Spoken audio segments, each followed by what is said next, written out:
that construction is up throughout, Minnesota, it has also increased some of our costs. So we had a couple months where we really had to spend a great deal of time working on our budget. It's been very clear from day one from the legislative leaders and state officials that there is no more money from the state for this project.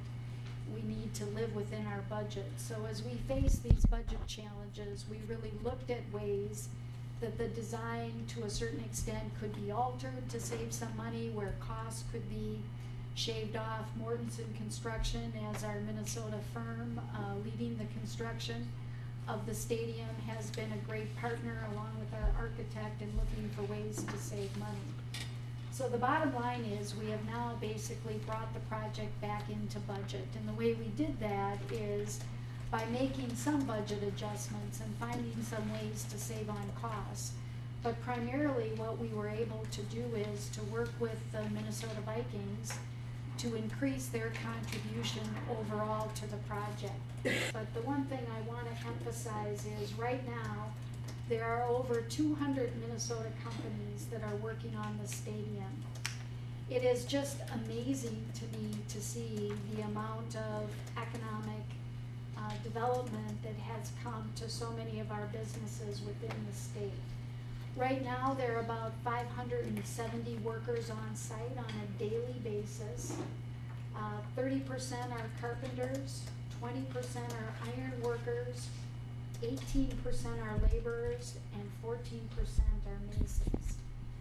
But in the end, it's about Minnesota companies and Minnesota jobs, and we hear that from all of you all the time, from the governor and everyone else, that the focus has to stay on Minnesota companies and Minnesota workers. So that to me is what I keep in the forefront of my mind all the time. I do have a question for you, Mr. Bagley.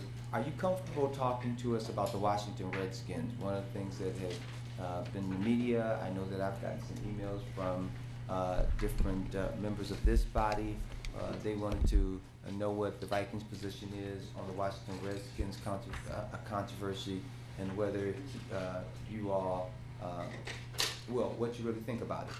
It is a significant issue, and we are sensitive to it, and we take it very seriously. We have a significant Native American population in Minnesota, as you all know. We have significant fan base that roots for our team in the Native American community, and we have business partners that are in that community. So we are in an ongoing dialogue and continue to have conversations with the community at large, as well as Native American community, and those are ongoing.